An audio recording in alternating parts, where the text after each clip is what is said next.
नमस्कार। आज हम एक काफी दिलचस्प टेक लॉन्च पर बात करेंगे। ट्रम्प मोबाइल और इसका T1 स्मार्टफोन। हाँ, ये अभी हाल ही में लॉन्च हुआ है और काफी चर्चा में है। बिल्कुल। तो इसके बारे में जो जानकारी है हमारे पास, वो कहाँ से आ रही है? मतलब किस आधार पर हम ये चर्चा कर रहे हैं? देखिए, हमारे पास दो मुख्य लेख हैं। एक तरह से एक विश्लेषण है और एक अवलोकन। तो इनसे हमें इसकी शुरुआत कैसे हुई, कौन लोग हैं इसके पीछे, फोन की क्या खासियतें हैं, सर्विस प्लान क्या है, और जो बातें चल रही हैं, विवाद वगैरह, वो सब भी। हाँ, बिल्कुल वो सब भी। तो आज का मकसद यही है कि हम समझें कि भाई ये ट्रम्प मोबाइल आखिर है क्या चीज। ये T1 फोन, इनका 47 प्लान, इसमें क्या नया है, और ये जो दावे हैं देशभक्ति वाले, अमेरिका में बना होने वाले, उनमें कितना दम है ना? हाँ, उनमें कितना दम है, इसी पर गौर करेंगे। बिल्कुल। तो शुरुआत करते हैं लॉन्च से। ये हुआ 16 जून 2025 को न्यूयॉर्क में ट्रम्प टावर में। अच्छा। और इसे लॉन्च किया डोनाल्ड ट्रम्प जूनियर और एरिक ट्रम्प में। और दिलचस्प बात यह है कि ये तारीख डोनाल्ड ट्रम्प के जो 2016 वाले राष्ट्रपति अभियान थे, हाँ, याद है, उसकी शुरुआत की ठीक 10वीं सालगिरह थी। ओहो, मतलब टाइमिंग तो काफी सोची समझी है।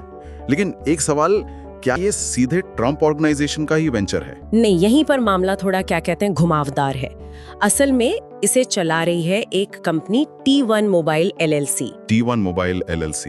हाँ, और ये लाइसेंस के तहत ट्रम्प मोबाइल का नाम इस्तेमाल करे। ये सीधे ट्रम्प ऑर्गेनाइजेशन नहीं है। अच्छा, और टेलीकॉम वाला पार्ट कौन दिख रहा है, नेटवर्क वगैरह? वो फ्लोरिडा की एक कंपनी है, लिबर्टी मोबाइल वायरलेस। ये 2018 में बनी थी और ये लोग T-Mobile, AT&T, Verizon जैसे जो बड़े नेटवर्क हैं, हाँ, जो मेन प्लेयर्स हैं, उन्हीं का इंफ्रास्ट्रक्चर इस्तेमाल करते हैं। तो मतलब ये सीधे तौर पर ट्रम्प ऑर्गेनाइजेशन का ऑपरेशन नहीं है, ये एक लाइसेंसिंग डील ज्यादा लगती है। समझ गया। ये तो ही कंपनी की बात। अब आते हैं फोन पर। T1 स्मार्टफोन, सुनने में आया है डिजाइन वगैरह काफी हटके है। हाँ, डिजाइन पर काफी जोर है। गोल्ड फिनिश है फोन की और पीछे अमेरिकी झंडा बना हुआ है। अच्छा। और दावा है कि इसे अमेरिका में डिजाइन और असेंबल किया गया है। अमेरिका में असेंबल, इसी पर कुछ सवाल उठ रहे थे शायद। हाँ, बिल्कुल। इंडस्ट्री में कई लोग, मतलब जो जानकार हैं, वो ये मान रहे हैं कि ये शायद चीन में बने किसी फोन का ही रीब्रांडेड वर्जन है। जैसे कोई अंदाजा है? हाँ, जैसे विंग टेक कंपनी है या फिर T-Mobile का अपना एक फोन आता है रेवल 7 Pro, शायद वैसा ही कुछ है। लेकिन ऐसा शक क्यों है? वजह सीधी सी है। उनका कहना है कि अमेरिका में इस तरह का स्मार्टफोन बनाना, और वो भी $499 की कीमत पर, लगभग $500। हाँ, इतने में बेचना इकोनॉमिकली, मतलब आर्थिक रूप से ये प्रैक्टिकल नहीं लगता। तो ये जो अमेरिका में असेंबल वाली बात है, वो शायद ब्रांडिंग का हिस्सा ज्यादा हो सकती है, असलियत शायद कुछ और हो।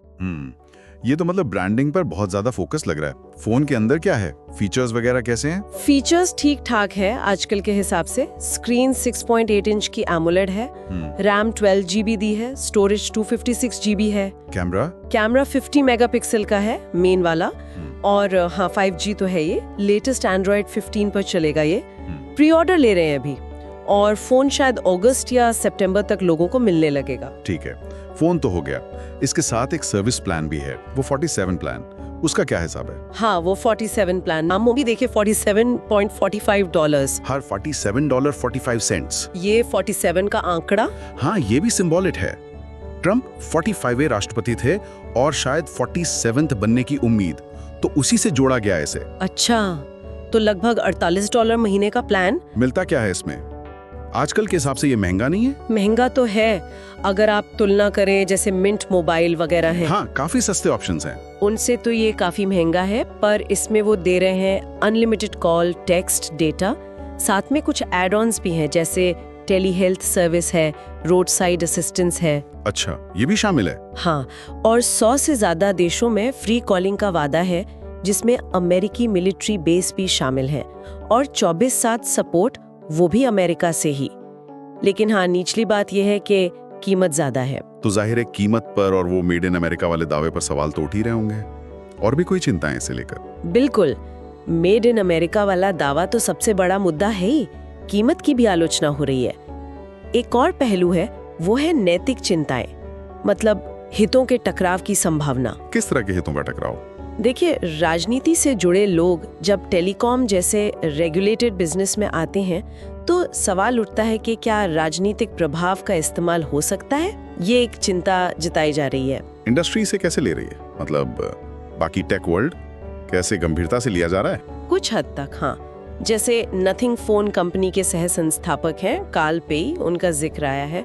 उन्होंने कहा कि ये लॉन्च शायद दूसरे फ्लैगशिप फोन्स के लॉन्च पर भी असर डाल सकता है। मतलब इसे एक सीरियस ब्रांडिंग मूव की तरह देखा जा रहा है। हाँ, एक गंभीर ब्रांडिंग कोशिश तो है, लेकिन ये भी साफ है कि इसकी सफलता, मतलब ये कितना चलेगा, ये फोन के फीचर्स या कीमत पर उतना निर्भर नहीं करेगा, बल्कि ट्रम्प ब्रांड के प्रति जो लॉयल्टी है, जो वफादारी है और जो इसका सिंबॉलिज्म है, उस पर ज्यादा निर्भर करेगा। तो अगर हम सार निकालें तो ये डोनाल्ड जूनियर और एरिक ट्रम्प से जुड़ा एक ब्रांड केंद्रित वेंचर है, लाइसेंस पर चल रहा है। बिल्कुल। T1 फोन जो है वो शायद चीन में बना रीब्रांडेड डिवाइस है और 47 प्लान सिंबॉलिक है पर महंगा है। और इसकी कामयाबी इस पर टिकी है कि लोग ब्रांड से कितना जुड़ते हैं, ना कि इस बात पर कि फोन कितना अच्छा है या वाकई अमेरिका में बना है या नहीं। एकदम सही कहा। पूरी कहानी इसी के इर्द गिर्द घूमती है। ये सब जानने के बाद एक सवाल तो मन में आता है। हाँ, पूछिए। सवाल यही है कि जब कोई प्रोडक्ट अपनी पहचान और बिक्री के लिए, मतलब अपनी कीमत या वेरीफाइड क्वालिटी के बजाय राजनीतिक ब्रांडिंग और इस तरह के सिंबलिज्म पर इतना ज्यादा निर्भर करता है, तो ये आज की राजनीति, ब्रांडिंग और कंज्यूमर मार्केट के घालमेल के बारे में हमें क्या बताता है? ये सोचने वाली बात है ना? बिल्कुल। ये वाकई एक बड़ा सवाल है कि ये ट्रेंड हमें किस दिशा में ले जा रहा है।